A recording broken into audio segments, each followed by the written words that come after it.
Dice la palabra de Dios ahí, 1 Timoteo capítulo 2, versículos 1 al 4.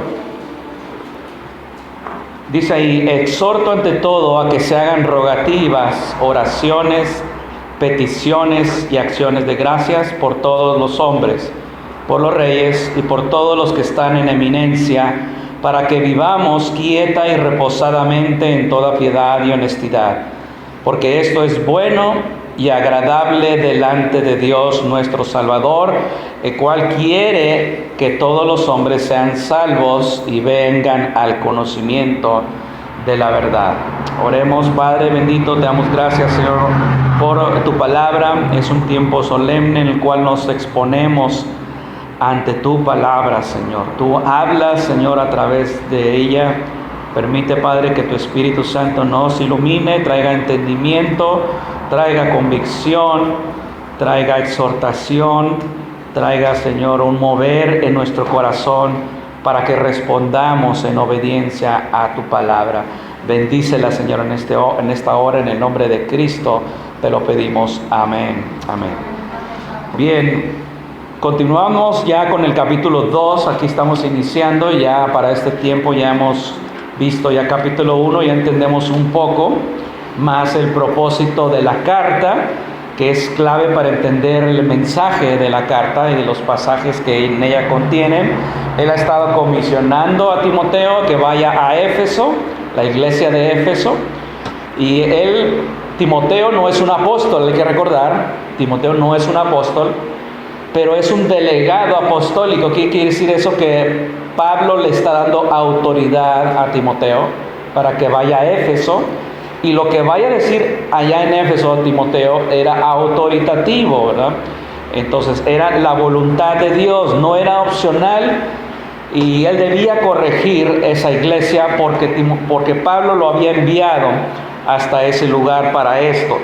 Entonces, recordemos también que esta carta, en un sentido, aunque está escrita a Timoteo, debía ser leída, de alguna manera tenía que ser leída en la iglesia para que se dieran cuenta que Pablo había comisionado a Timoteo. Por eso es que Pablo también menciona en capítulo 1, ahí habla de su testimonio, ¿verdad? Entonces él termina el capítulo 1 diciéndole a Timoteo que debía ser un soldado, que él era más bien un soldado en campaña militar. Lo veíamos la semana anterior, y ahora comienza con este capítulo 2, que es básicamente el corazón de la epístola, y nos va a instruir aquí cómo debe funcionar la iglesia. Este es el punto, ¿verdad? El punto general de la carta. Recordemos 1 Timoteo 3:15.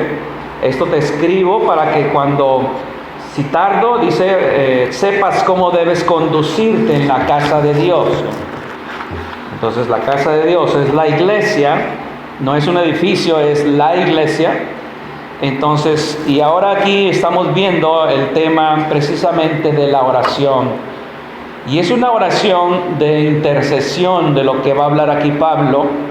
Recordemos también que los falsos maestros en Éfeso estaban tratando de traer una mezcla de la ley mosaica, y puesto que la iglesia de Éfeso, recordemos que eran gentil, y entonces había maestros ahí, como vimos en capítulo 1, maestros de la ley, o que pretendían ser doctores de la ley, y de alguna manera estaban trayendo una distorsión de lo que es la ley, cómo la estaban mal aplicando, y eso a la vez pues traía una distorsión del evangelio. Entonces lo que vamos a ver aquí, lo que estamos viendo aquí en esta carta es eclesiología, es doctrina de la iglesia, es teología de la iglesia.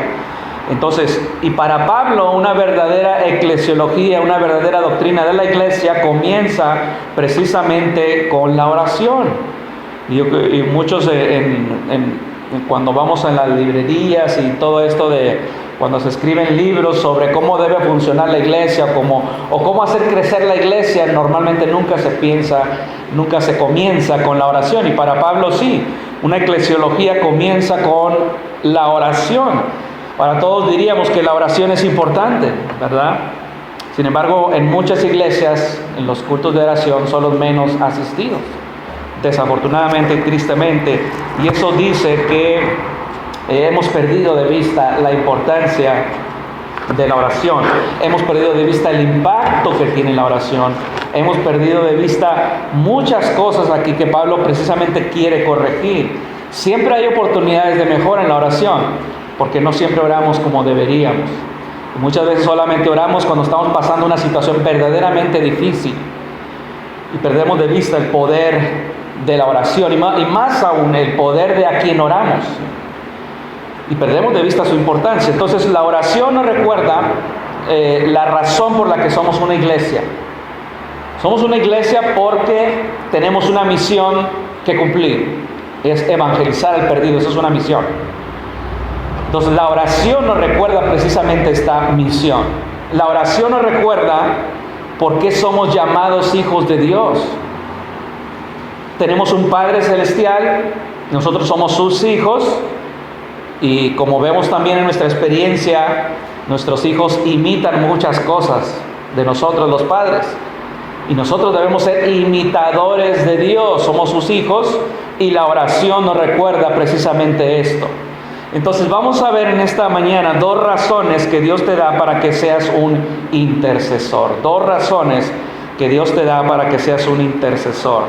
La primera razón es que al orar sirves al propósito de la iglesia, versículos 1 y 2. Y segunda razón, al orar imitas el carácter de Dios, versículos 3 y 4. Entonces veamos la primera razón: al orar sirves al propósito de la iglesia. Veamos ahí el versículo 1, vamos ahí a la Biblia, y dice Pablo, versículo 1: exhorto ante todo que se hagan rogativas, oraciones, peticiones y acciones de gracias. Noten ahí la primera frase, exhorto. La palabra es un verbo, ahí es una exhortación, que es una palabra que debemos ya estar familiarizados, porque se repite en el Nuevo Testamento unas más de 100 veces. Esa palabra exhorto es parakaleo en el griego, que significa consolar, exhortar. Tiene el sentido de animar a hacer algo. Esa es la idea de exhortación. Tiene la idea de venir junto al lado.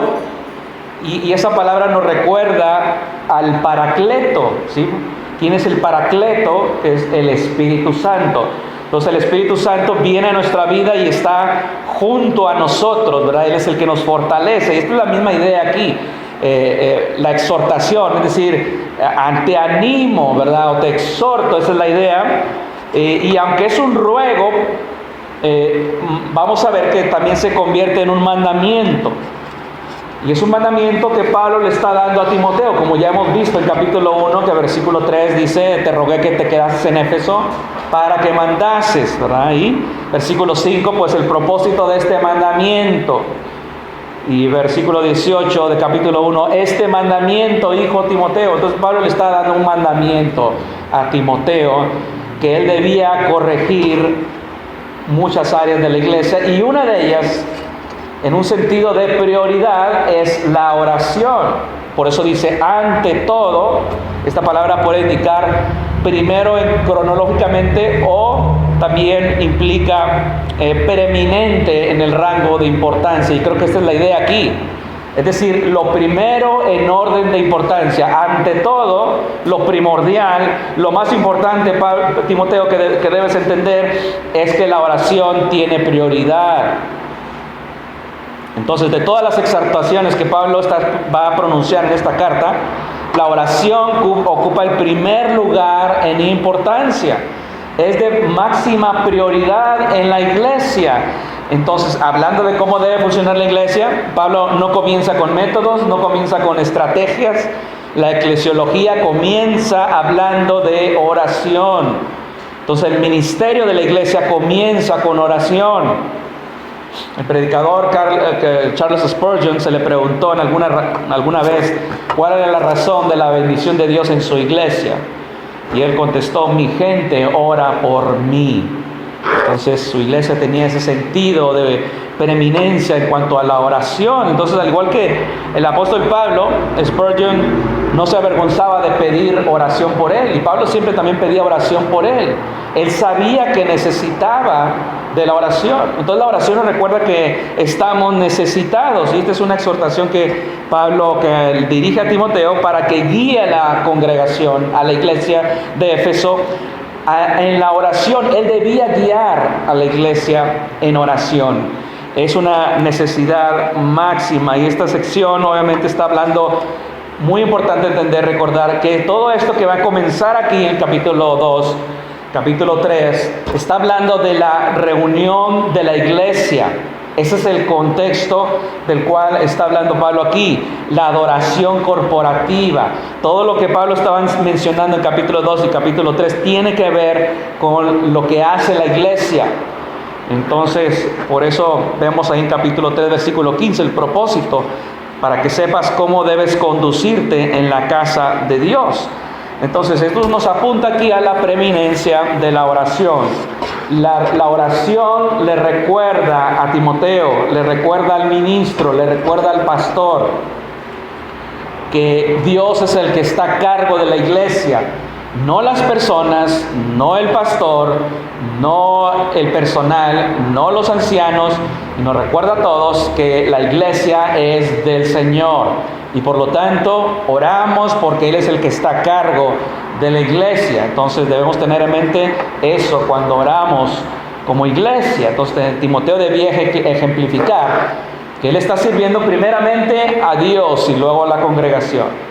Y eso es lo que debía transmitir Timoteo. Entonces cuando va Timoteo ahí, Timoteo tiene que ser un ejemplo a la iglesia de Éfeso. Esa es la idea. Y Pablo dice, exhorto ante todo que se hagan estas oraciones, y dice esa frase, que se hagan, tiene la idea de que muestra que se debe ser una práctica habitual, porque es un verbo presente.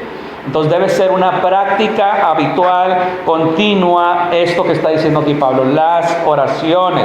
Entonces está instando Pablo aquí a orar como un deber permanente. Ahora bien, el punto aquí es que es la oración corporativa, la oración de la iglesia, no tanto la oración en el sentido personal de uno, sino la oración de la iglesia. La oración es el ministerio de la iglesia. Y más adelante vamos a ver un aspecto práctico, Dios mediante, en el siguiente mensaje. Pero aquí Pablo se está enfocando en el ministerio de la iglesia, que es la oración. Entonces, y el hecho de que la iglesia no ore de acuerdo a esta exhortación es uno de los grandes pecados que comete la iglesia hoy. Es un deber que se le ha dado a la iglesia. Nadie más puede orar sino el pueblo de Dios. Dios no escuchará las oraciones de nadie, sino más bien las de su pueblo, las de los suyos. Entonces luego aquí Pablo va a dar una serie de descripciones sobre la oración. Noten ahí que habla de rogativas, oraciones, peticiones y acciones de gracias. Pablo habla aquí de 4 sustantivos. Entonces, esas rogativas, algunos indican que esta palabra se refiere a tener una audiencia con un rey, o a tener la suerte de ser admitido a una audiencia y así presentar una petición. Entonces, venimos ante el Señor, ante una necesidad, tenemos esa oportunidad ya de presentar rogativas al Señor, y reconocemos su autoridad, reconocemos su soberanía. Esa es la idea. Y hablando aquí particularmente, la oración de la cual Pablo se está enfocando aquí es la oración de los perdidos, es la oración de intercesión. Esa es la idea aquí.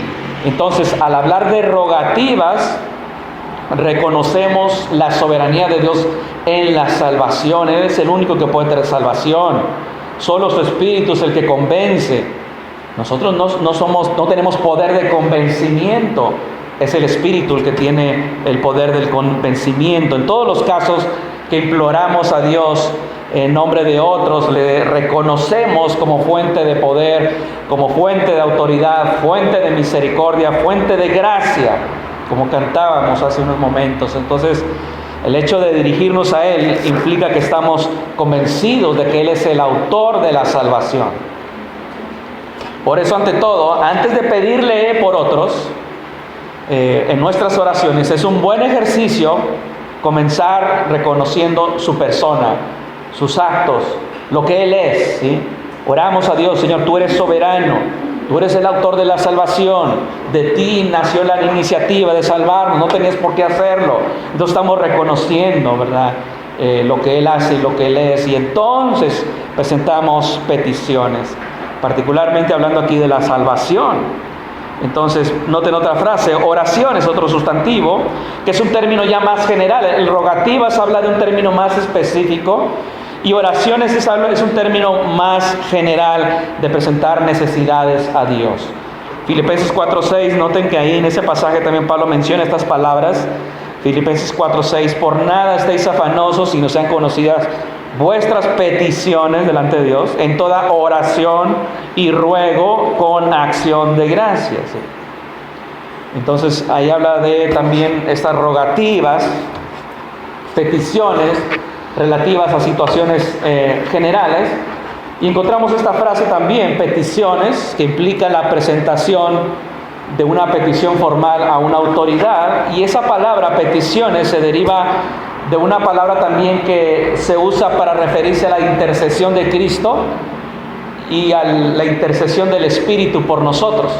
Entonces ahí está conectado esa palabra, petición, es una palabra de empatía, simpatía, compasión, colaboración, es decir, hay un sentido de que entendemos la necesidad que tiene la persona por la cual estamos orando.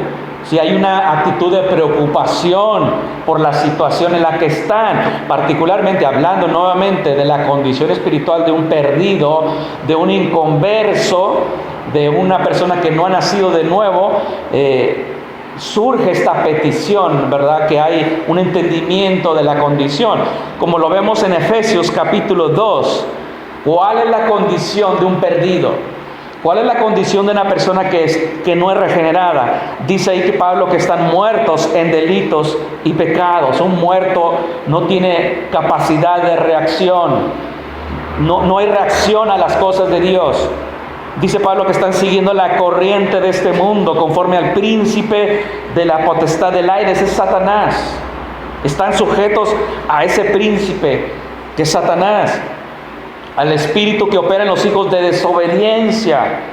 Y ella habla de que andan en los deseos de la carne, hacen la voluntad de la carne y de los pensamientos, son hijos de ira. Esa es la condición de un perdido. Entonces, cuando venimos a hacer peticiones, a interceder, tenemos muy presente esta condición. Nace precisamente de este entendimiento de que la Biblia, de lo que la Biblia enseña sobre la condición de una alma perdida. Y por eso hacemos peticiones. Entonces, vemos también esta palabra regresando a acciones de gracias. En el original es Eucaristía, que es una expresión de gratitud, de aprecio. La oración se hace en un espíritu de gratitud. Hace rato mencionaba algo nuestro hermano. Gratitud por las bendiciones recibidas y las no recibidas aún, obviamente. Y la pregunta es, ¿has recibido respuesta a tus oraciones? Si es así, nunca debes de dejar de ser agradecido con Dios. Habíamos orado, recuerdan, por dónde reunirnos. Ya tenemos un lugar. Dios ha suplido. Habíamos orado por vehículos y ya los tenemos. Entonces, y podemos hablar de más oraciones respondidas. No sé cuánto oramos por esas peticiones. No sé cuánto has orado tú por una petición que ha recibido respuesta y ha sido respondida. Pero podemos preguntarnos, ¿cuánto tiempo has dedicado a agradecerle a Dios por eso? ¿Cuánto tiempo has dedicado? ¿El mismo tiempo en que le dedicaste a pedirle? Y eso habla, ¿verdad?, de que tenemos que ser más congruentes con eso, con lo que Dios hace con nuestras vidas. Sí. Y por eso aquí habla de acciones de gracias. Ahora, estas palabras, estos sustantivos que Pablo menciona aquí, la idea no es establecer los tipos de oraciones que debe haber en una iglesia, sino simplemente Pablo está diciendo las oraciones que se hagan, ya sea donde alabemos a Dios, donde adoremos a Dios, donde intercedamos por otros, donde hagamos peticiones en alguna situación específica, y particularmente aquí la oración evangelística, dice Pablo, todo esto es prioritario en la iglesia. ¿Por qué? Porque eso va en conformidad al propósito de la iglesia. Y vamos a ver más de esto. Pero los discípulos recuerdan que le pidieron al Señor que les enseñara a orar. Ahí en Lucas capítulo 11, versículo 2, y el Señor les contesta, ¿verdad? Y cuando oréis, decid: Padre nuestro que estás en los cielos, santificado sea tu nombre, venga tu reino, hágase tu voluntad como en el cielo, así también en la tierra. El pan nuestro de cada día, dánoslo hoy. Perdónanos nuestros pecados, porque también nosotros perdonamos a todos los que nos deben, y no nos metas en tentación, mas líbranos del mal.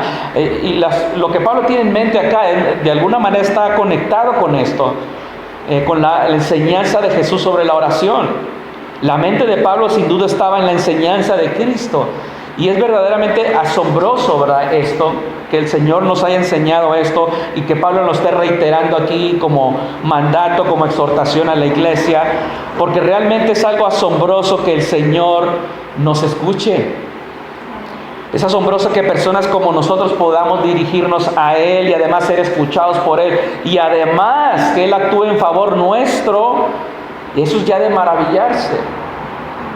En 1 Juan 5:14 dice: y esta es la confianza que tenemos en Él, que si pedimos alguna cosa conforme a su voluntad, Él nos oye. Y si sabemos que Él nos oye en cualquier cosa que pidamos, sabemos que tenemos las peticiones que le hayamos hecho. Así que sabes, hermano, hermana, ¿por qué es posible esto? ¿Cuál es la razón por la cual Dios responde a nuestras oraciones? Es debido al sacrificio de Cristo. Él abrió la puerta de los cielos. La oración, hermanos, le costó a Cristo su vida. La oración viene a nosotros a través de un gran costo. Le costó al Señor, Él pagó para que nosotros fuésemos escuchados. Entonces, según Pablo, la oración es un ministerio vital de la iglesia. Y si eres parte de la iglesia y Dios te ha dado un deber, y es orar, el deber de orar, no solamente a nivel individual, sino a nivel colectivo, como iglesia. La oración mueve la mano que gobierna este mundo. Y debemos tener un sentido más profundo del deber de la oración, porque es un medio que Dios usará y por el cual Él ha determinado actuar.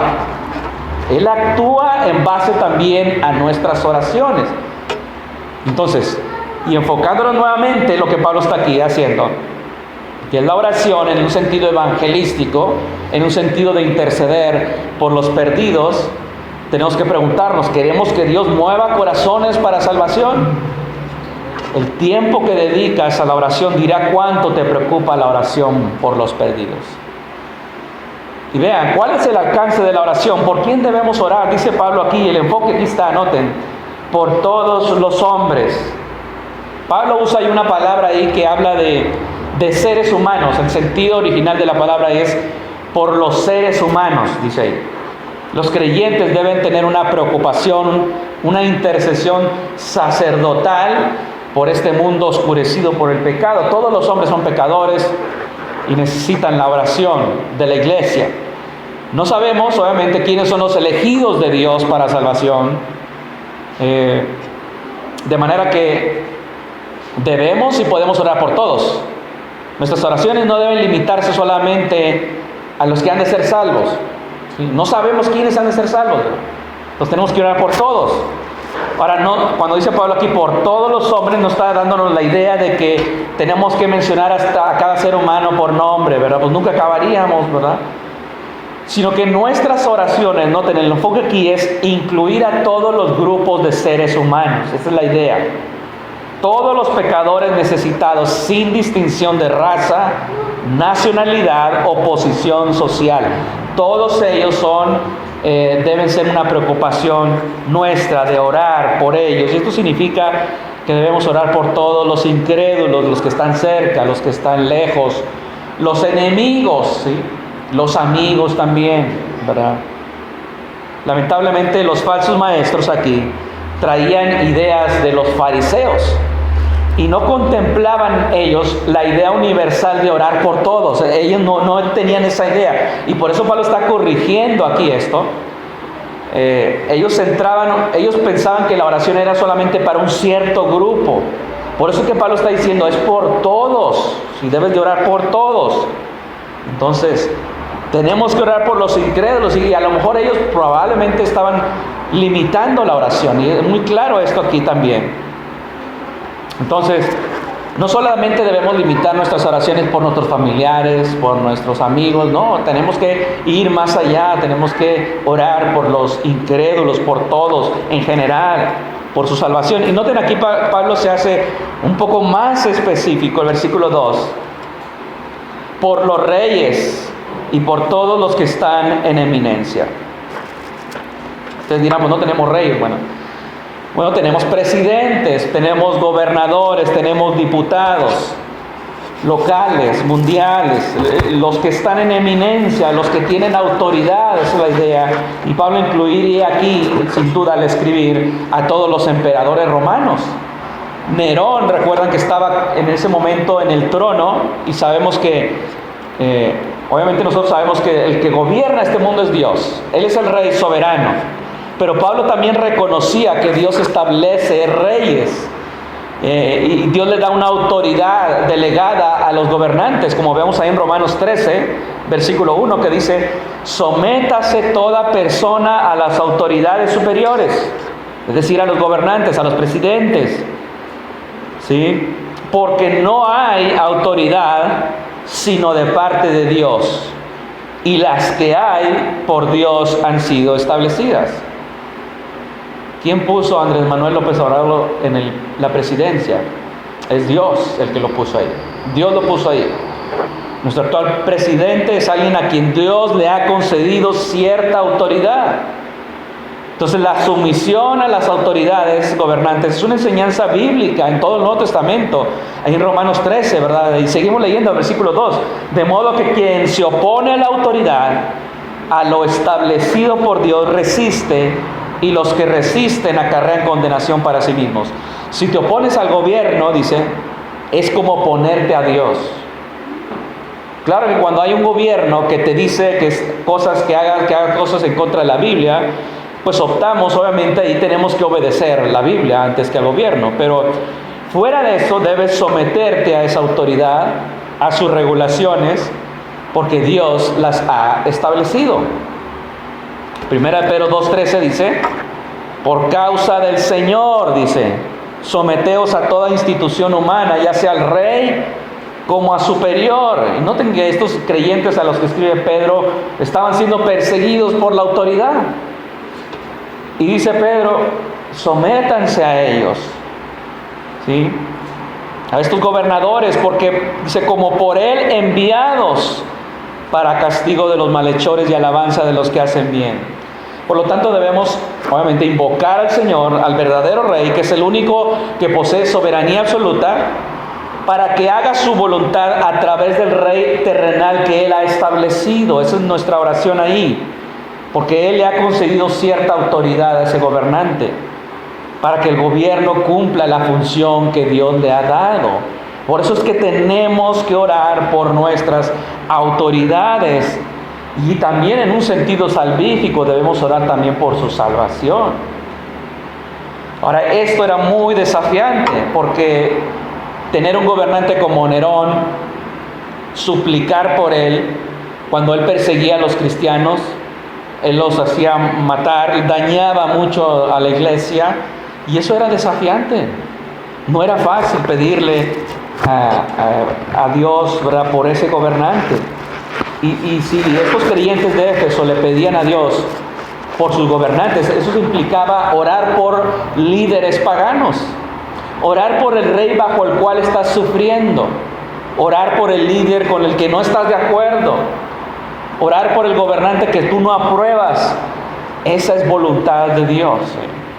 Y al igual que hoy, quizá no te agrade el presidente, quizá las ideas que él tiene no son de tu agrado, pero hoy, ¿cuántas veces no vemos en internet, en la televisión, en las redes sociales, insultos a los gobernantes, críticas, burlas, cuando podríamos buscar responder a la pregunta delante de Dios? ¿Has estado orando por él? ¿Qué haces con tu gobernante? ¿Te ríes de él o oras por él? Ese es el punto aquí que está diciendo Pablo. ¿Crees que Dios puede salvar a tu gobernante? Entonces tienes que orar. Tu respuesta va a decir mucho de cuán importante para ti es la oración, cuán prioritario es.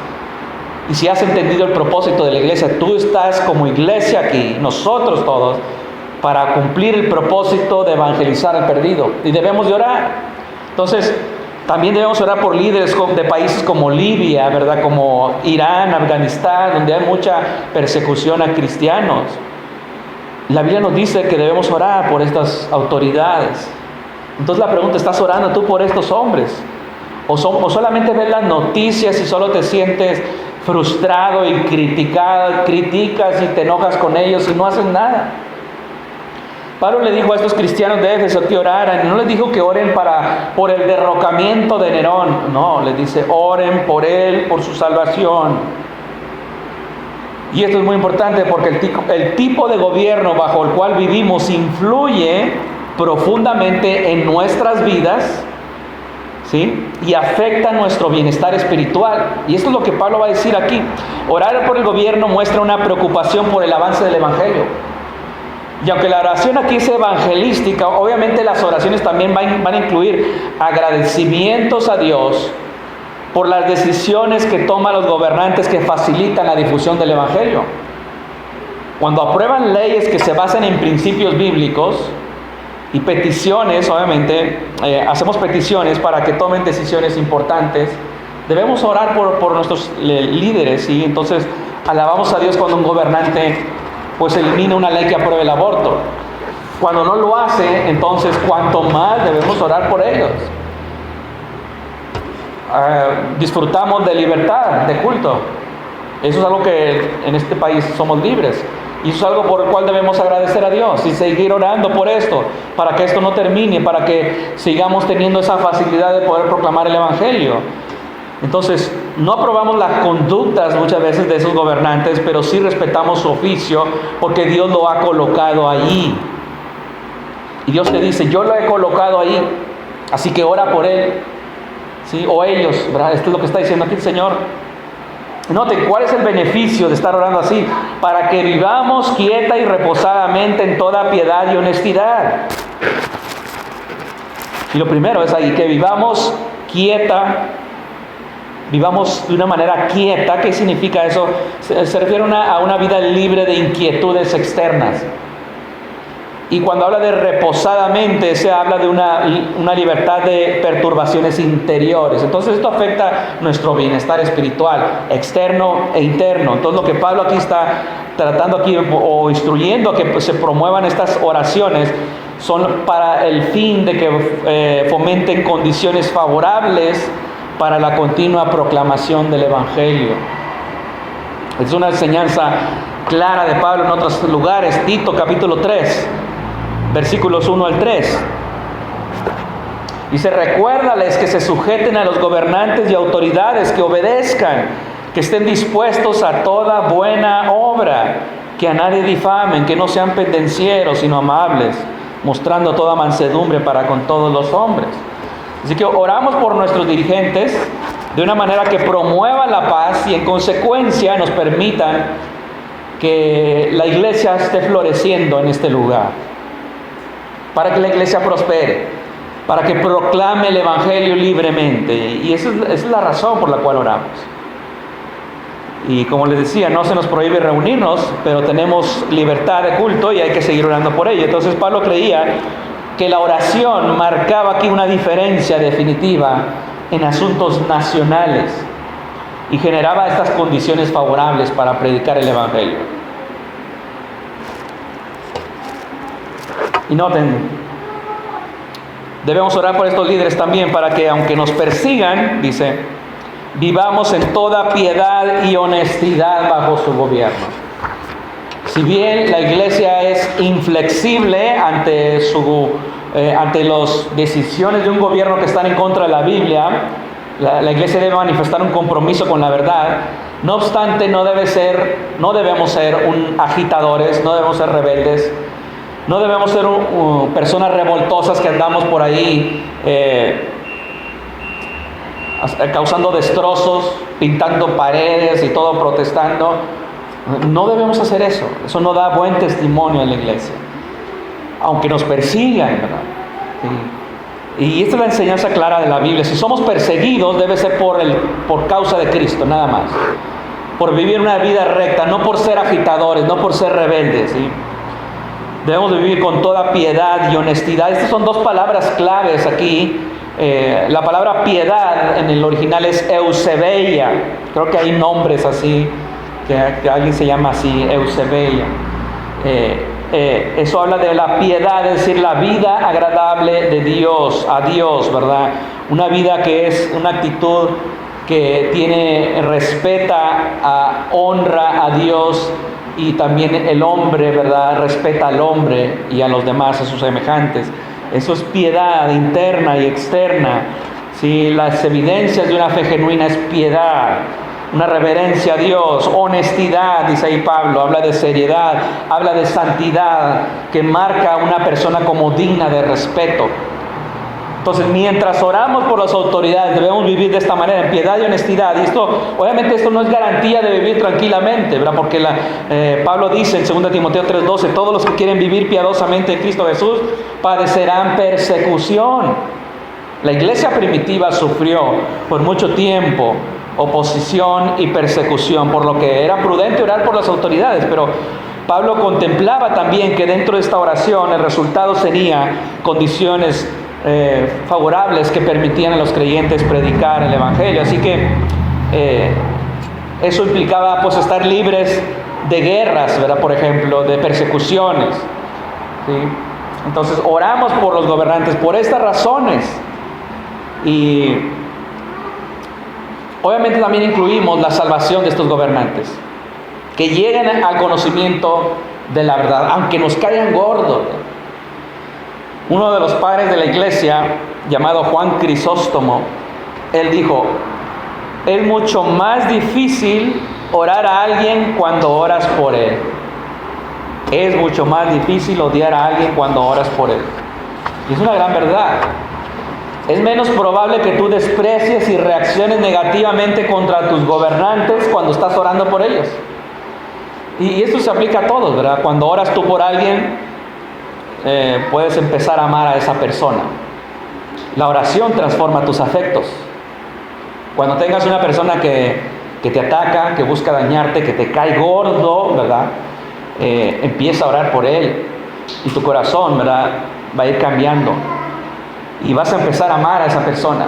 Es cierto que al principio a lo mejor lo vas a hacer hipócritamente, ¿verdad? Tengo que orar por él, aunque me caiga bien gordo, pero con el tiempo vas a empezar a amarlo. Así que empieza a orar. Puede ser tu cónyuge, no lo sé. Ora por esa persona, ¿verdad?, que te es difícil amar, aunque al principio te sea difícil, pero Dios va a cambiar tus afectos. Note lo que dice el Señor, Mateo 5:44, pero yo os digo, amar a vuestros enemigos, bendecir a los que os maldicen, haced bien a los que os aborrecen, y orad por los que os ultrajan y os persiguen. Noten, para que seáis hijos de vuestro Padre que está en los cielos, que hace salir su sol sobre malos y buenos, y que hace llover sobre justos e injustos. Noten, oras por tus enemigos. Y noten el versículo 45, que esta es la segunda razón por la cual Dios te da para que seas un intercesor. Versículo 45, para que seáis hijos de vuestro Padre Celestial. Esta es la segunda razón que vemos aquí. Al orar imitas el carácter de Dios. Versículo 3, noten, regresando a Timoteo, capítulo 2. Porque esto es bueno y agradable delante de Dios nuestro Salvador. La primera razón lo vimos, sirve al propósito de la iglesia. Estamos para evangelizar al perdido.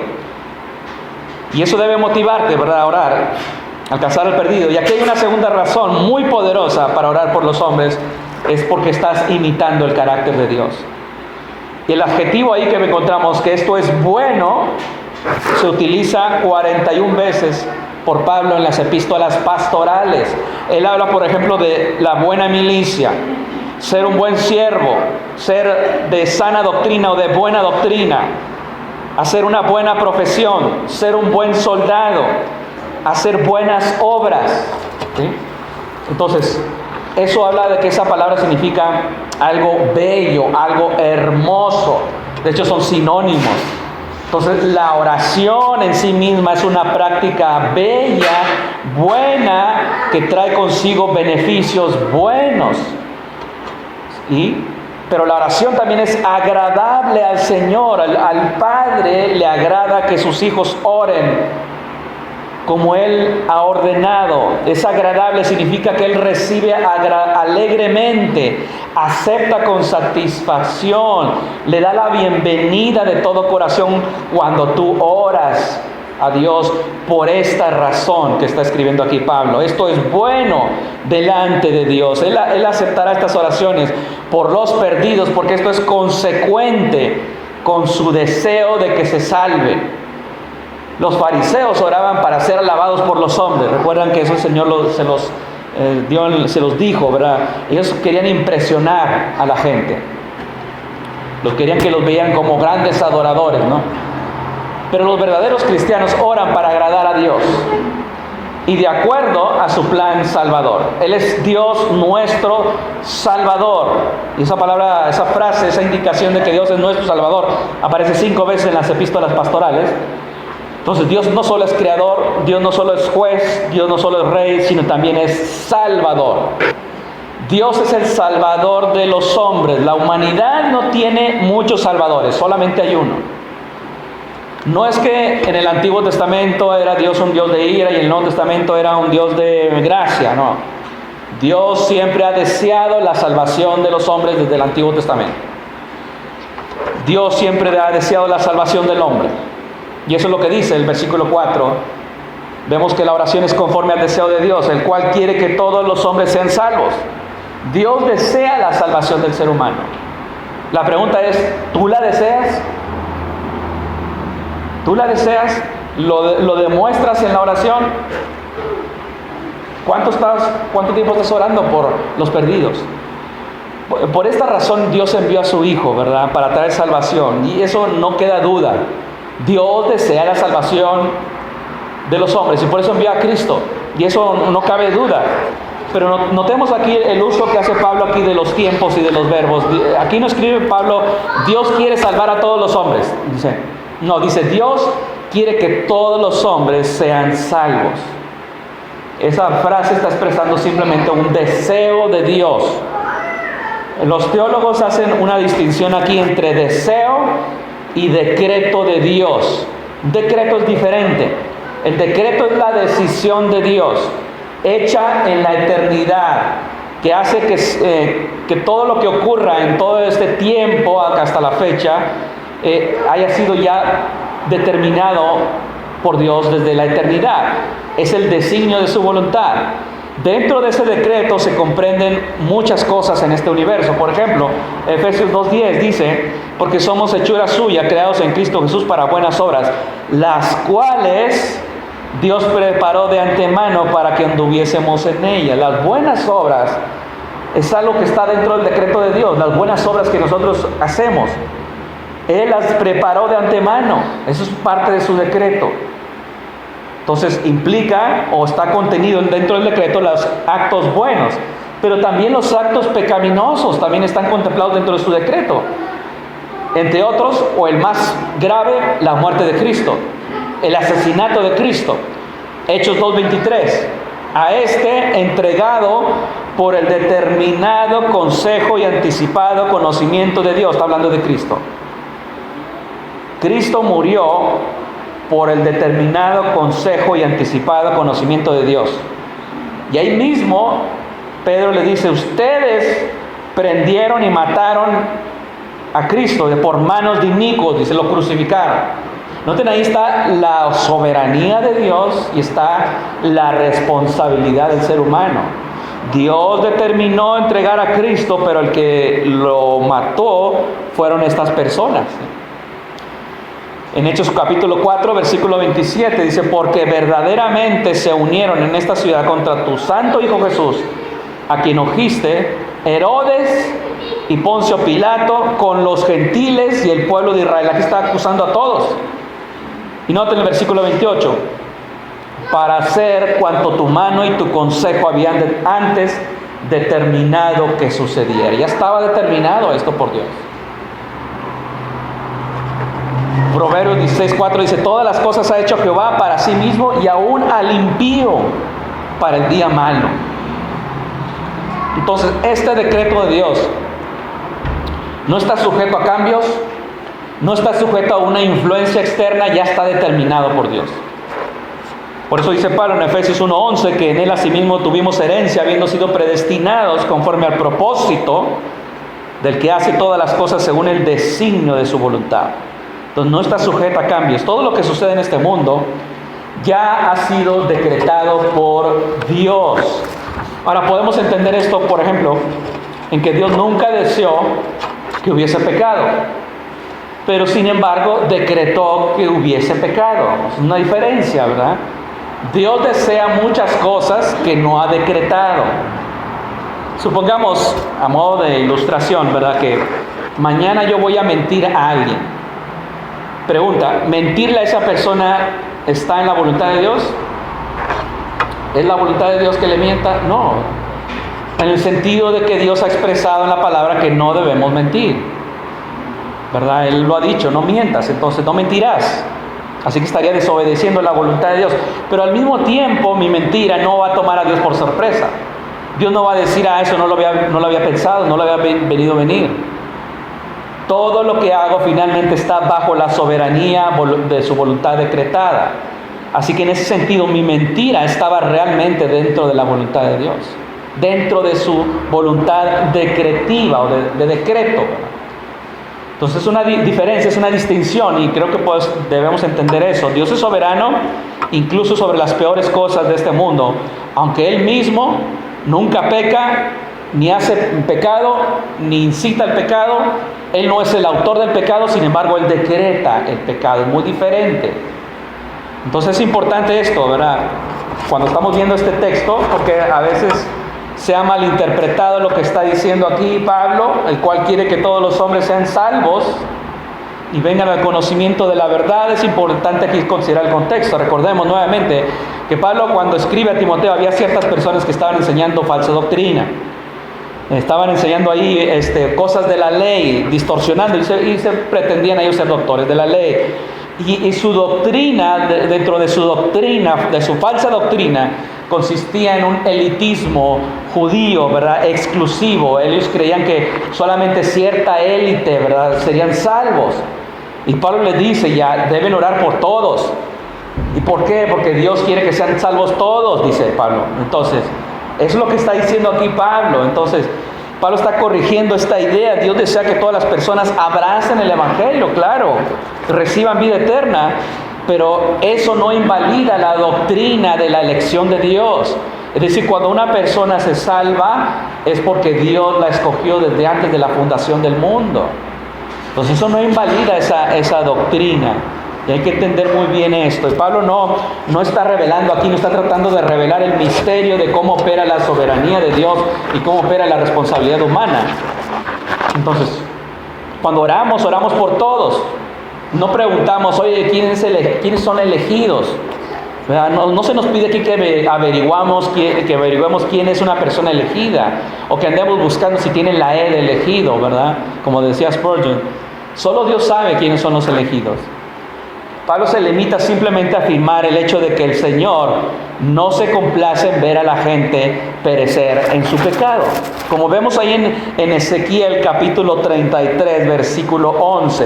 Ezequiel 33:11, dice ahí el Señor: diles, dice: vivo yo, dice Jehová el Señor, que no quiero la muerte del impío, sino que se vuelva el impío de su camino y que viva.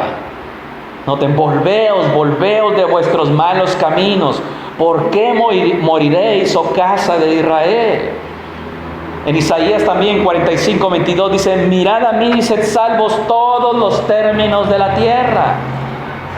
Entonces Dios está invitando a la salvación a todos. Y vamos al Nuevo Testamento y encontramos ahí en segunda de Pedro capítulo 3 versículo 9.